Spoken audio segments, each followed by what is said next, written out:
I've ever spoke was probably about 30 minutes. Pretty much straight, if you will, but that's probably the longest. And I know sometimes it helps to have a drink, that you have something available, but also get used to it. Just like hiking the Appalachian Trail earlier this year isn't something you just go out and do. You have to build up to certain things. Become familiar with the room conditions, temperature, appropriate lighting, discrete entry for latecomers. This one can be interesting. Here we think nothing of coming in and out. Usually if we have a contest and you're supposed to stay out of the room, the Sergeant-at-Arms may pay closer attention to that. At a contest, you will have a Sergeant-at-Arms when there are times when nobody is allowed to come or go that will stop you from coming or going because they don't want to interrupt the flow of whoever's competing. Appropriate lighting, as we've all seen in this room, you never know when the lights aren't going to be working. As well as temperature. Unfortunately, you don't always have control of these things. But you can make do. Hopefully, if it's a room that has multiple doors and for some reason the air is not working, try and get those doors open. Try and keep them open. But then also plan ahead. Work with your Sergeant-at-Arms and say, you know what, if there's a hallway leading up to this, or if there's some way we can get signage farther out to let people know, hey, please be quiet, there's something going on. As well as competitive outside noise. The contest tomorrow night probably shouldn't be an issue for the most part. Fridays around here are usually slow. However, even in here, this whole place fills up some days when we're having our meeting here. Luckily, the noise isn't so bad. We're contained well enough. Visual aids. You saw the problems I ran into right at the beginning trying to play that video outside of my PowerPoint.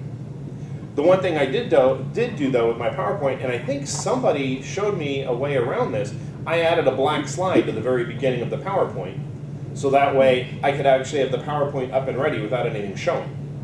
Somebody told me there's a way to do that without adding a slide, and I don't remember what it is right now. What? There's a B. B, thank you very much, to black out the screen. We'll see if that works with a handy-dandy remote. Oh, look at that. So say I didn't want you to see anything else, or wait till the next time or something like that. Yeah, you can go with B to black that out. Make sure everybody can see it. Make sure it's appropriately sized for the viewing screen. Perhaps even distribute handouts. Now, this font size, perfectly good for in here.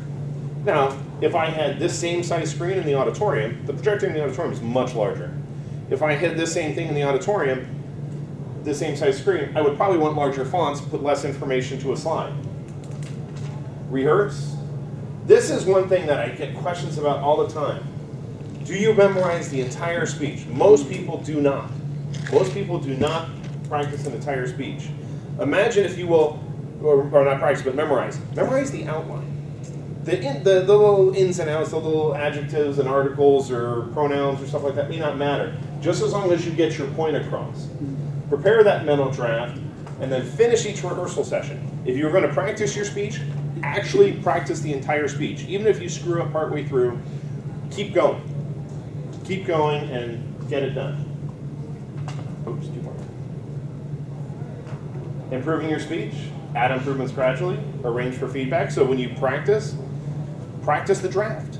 Practice your next revision. Practice the next revision. Arrange for feedback. That's what Toastmasters is all about, right? Provide an introduction. We always try to do that. Prepare yourself physically. Have a mental rehearsal. Poor Jackie. Prepare yourself physically. When you went to compete in the club, she was on a little scooter with her leg in a brace. Aww. I mean, how much can you prepare more physically than that, really?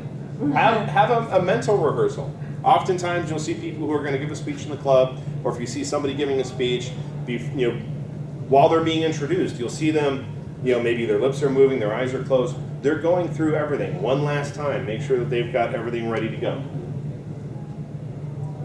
So, good luck happens when preparedness meets opportunity. There's a lot of different quotes like this about if you fail to plan, you plan to fail, etc. Choose your favorite quote.